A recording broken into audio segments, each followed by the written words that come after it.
여러분 안녕하세요. 금요일은 출애굽기 19장 말씀을 함께 묵상하는 시간입니다. 여러분 평생 기억에 남는 특별한 경험은 각자에게 깊은 인상을 남기고 두고두고 영향을 미칩니다.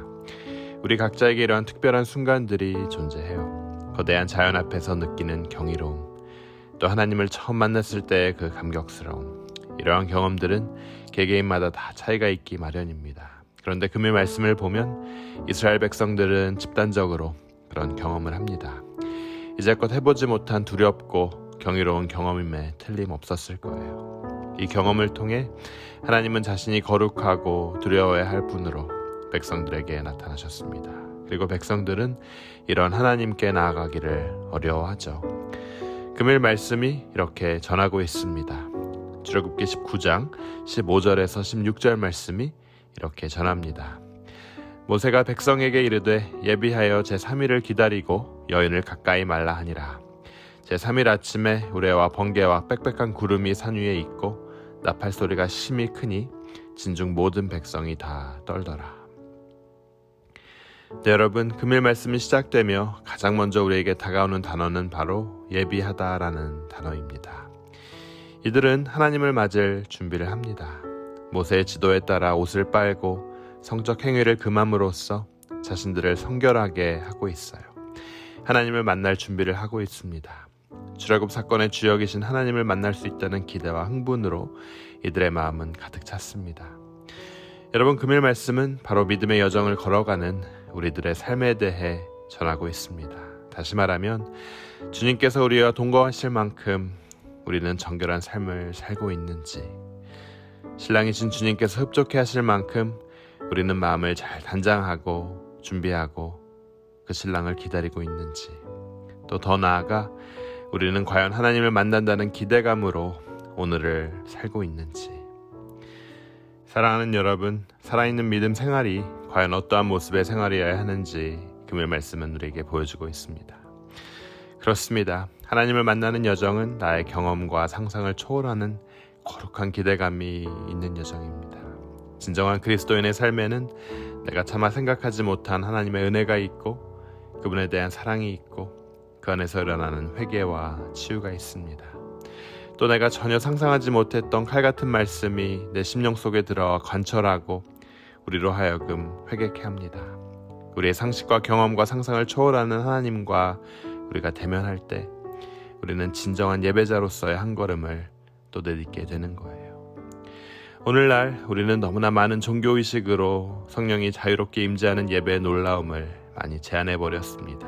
그러니까 예배에 대한 기대도 흥분도 줄어드는 거죠. 내가 계획한 그대로 삶이 사라지고 예배가 드려진다면 그 안에 무슨 기대가 있고 무슨 흥분이 있겠습니까? 여러분, 우리는 매일매일 하나님의 놀라운 것들을 기대해야 합니다. 이것이 참된 신앙인의 자세예요. 우리가 예배를 드릴 때 그래서 찬양을 하는 사람이나 말씀을 전하는 사람이나 또 말씀을 듣는 사람이나 하나님이 오늘 나에게 어떤 방법으로 역사하실까, 오늘 나의 하루를 어떻게 이끄실까에 대한 거룩한 기대가 있어야 한다는 거죠. 우리가 일상을 하나님을 경험하는 세계로 만들지 않는다면 하나님과 교제하는 일은 그저 무덤덤한 일이 되고 말 것입니다. 여러분, 성경에는 하나님을 상징하는 것들이 많이 있습니다. 하지만 오늘 하나님은 출애굽기 19장에서 불로 나타나셨습니다. 여러분, 불은 무엇입니까? 하나님의 놀라운 능력입니다. 엘리야의 제단을 불사른 그 놀라운 능력, 어떠한 인간도 할 수 없는 놀라운 능력이 바로 하나님의 불입니다. 여러분, 불은 또 무엇입니까? 하나님의 보호하심입니다. 광야에서 얼어 죽게 된 이스라엘 사람들을 하나님의 불기둥이 거대한 난방장치가 되어 200만의 백성들을 보호해 주셨습니다. 여러분, 불은 또 무엇일까요? 바로 하나님의 축복입니다. 솔로몬이 성전을 다 건축하고 예배를 드리니까 하나님께서는 그 예배를 축복하는 의미로 하늘에서 불을 내려주시고 그 제단에 불을 붙이셨습니다. 내가 너를 축복하리라. 하나님의 축복이죠. 불은 여러분 또 성경에서 새로운 탄생을 의미합니다. 교회가 처음 탄생했을 때 오순절 다락방에서 성령의 불꽃이 임하지 않았습니까? 여러분, 마지막으로 불은 또 무엇일까요? 불은 바로 정결입니다. 선지자 이사야의 입술을 짖은 그 숯불처럼 하나님의 불이 임하면 우리의 더러운 생각과 영원히 정결케 되는 거죠. 금일 말씀이 전하고 있는 것처럼 하나님은 불을 통해 거룩하고 정결하신 모습으로 이스라엘 백성에게 자신을 보여주고 계십니다. 금일 말씀 17절에서 19절이 이렇게 전합니다. 모세가 하나님을 맞으려고 백성을 거느리고 진에서 나오매 그들이 산 기슭에 섰더니 시내산의 연기가 자욱하니 여호와께서 불 가운데서 거기에 강림하시더라. 그 연기가 옹기점 연기같이 떠오르고 온 산이 크게 진동하며 나팔 소리가 점점 커질 때에 모세가 말한즉 하나님의 음성으로 대답하시더라. 사랑하는 여러분, 진정한 예배자의 삶이란 하나님의 이 불을 통과하는 겁니다. 저는 여러분이 하나님의 불을 통과하는 삶과 또 예배를 통해 여러분의 입술과 마음이 정결케 되길 바랍니다. 또 하나님의 불에 의해 여러분 모두가 새롭게 거듭나고 축복받길 축원합니다. 하나님의 불에 의해 여러분의 삶이 어떠한 사단의 유혹으로부터 보호받기를 원합니다. 또 하나님의 불에 의해 우리가 능력으로 충만하길 소원합니다.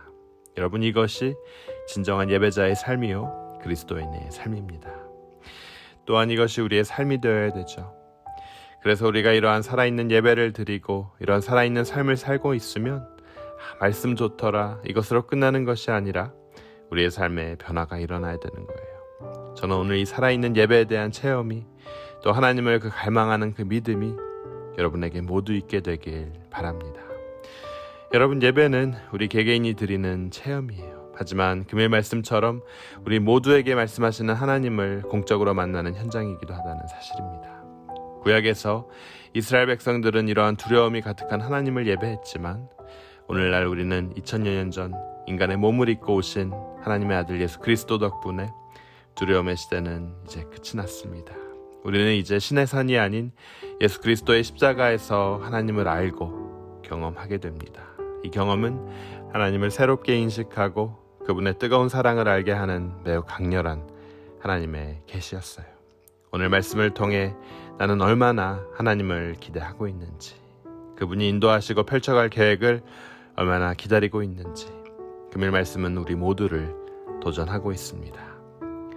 여러분, 구약시대는 또 불로 임하셨지만 이제는 인간의 모습으로 이 땅에 오셔서 십자가에서 우리를 위해 돌아가시고 3일 만에 부활하신 그 예수 그리스도로 말미암아 우리가 그분께 이제 자유롭게 나갈 수 있음에 감사하며 그분의 능력으로 말미암아 금일도 살아가는 여러분 되시길 주님의 이름으로 축원합니다. 우리 함께 기도하도록 하겠습니다. 하나님 은혜 감사합니다. 금일도 주님께서 우리에게 보여주시고자 하는 것들을 보고 들을 수 있는 또 새길 수 있는 눈과 귀와 마음 허락하여 주시고 주님에게 음성 귀 기울일 수 있는 영적 예민함을 또한 허락하여 주시옵소서. 내 자아로 인해 주님이 보여주시고자 하는 것들을 가렸다면 용서해 주시고 우리 자신을 항상 정결함으로 거룩함으로 준비할 수 있게 하여 주시고 다시 오실 주님을 기대하며 하루하루 살 수 있게 하여 주시옵소서. 주님, 오셔서 진리의 성령님 하늘문 가르고 임하여 주시고 불로 임하여 주소서. 내 마음 안 더러운 것들 성령의 불로 정결케 하여 주시고 능력의 불로 임하여 주셔서 내 모든 자아를 뜨거운 불로 지져주시고 하나님의 능력을 받은 새로운 사람으로 세워주시옵소서. 주님, 우리가 신을 벗고 그 거룩한 주님을 오늘 만나고자 합니다. 우리 예배를 받아주시고 오늘 우리가 주님께 드리는 이 하루를 받아주시옵소서. 이 모든 말씀 예수 그리스도 이름으로